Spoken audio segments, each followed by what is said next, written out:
Well, hello folks, welcome to the Christmas Eve edition of It's All About Racing. In this particular episode, we are going to take a look at this Sun Energy Mercedes AMG GT3. This is a 2017 model that competed in the 24 Hours of Daytona, as you can tell by this banked base that it is on. The Mercedes AMG GT3 was developed in 2015 to compete in the FIA GT3 competition with a front-engine V8, and it is a good-looking sound and a good sounding V8. In 2016, Zaxby's, Black Falcon, and HTP Motorsport claimed 1, 2, 3, 4, and 6 places at the 24 Hours of Nürburgring. And in 2020, an updated version was developed using a new 6.2-liter V8, stated as being more user-friendly version and more reliable than the previous V8.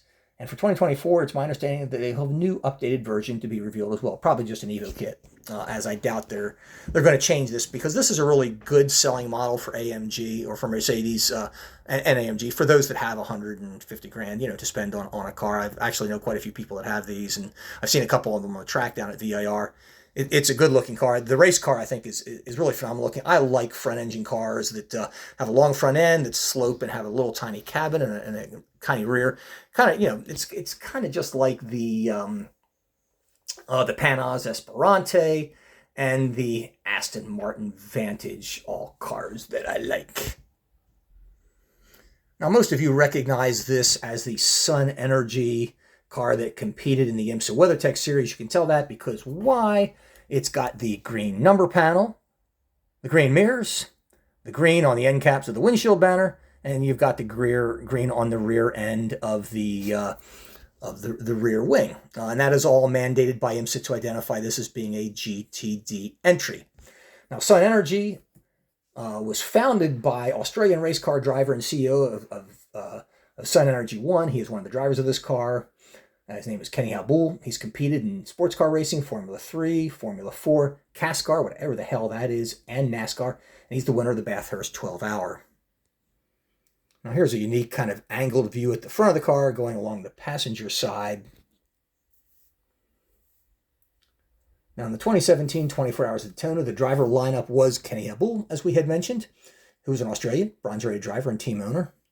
Maro Engel, everybody knows who he is, from Germany, an FIA Platinum Mercedes Works driver. You've seen him racing all over the place in all sorts of different cars.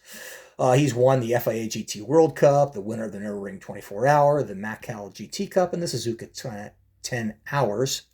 And then Boris, the only American on the team.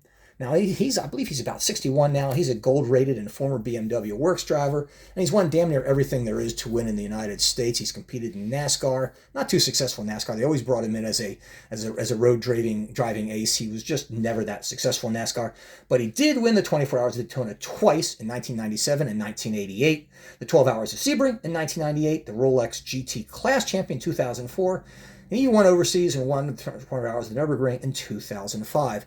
And then finally, the French driver, Tristan Vautier, an FIA gold-rated driver, and the 2018 Intercontinental GT Challenge winner.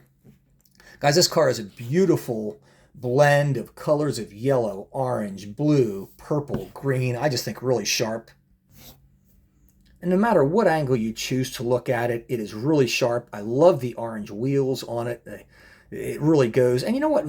Wheel detail is pretty good for a IXO model. In fact, they haven't painted the wheels so heavily that you can't see the rotors and the brake calipers on it, which is good for IXO, and I give them credit for that. They've done a fairly good job by IXO standards as far as detail. It is not exceptional. The exhaust on the side does not look bad. The rear diffuser looks pretty good. Of course, it doesn't have carbon fiber trim, but IXO rarely does. They have in a couple cases, but rarely. And look on the back on this bank track. Or this banked base. I call it bank track because that's what it's supposed to replicate. I think it looks really, really sharp. They did a nice job. I love how the livery just flows on this car from the front to the rear with the combination, the blends of all those really cool colors that you see, not covers. And finally, that is that. Now, this is one of the 3 Sun Energy cars that I have.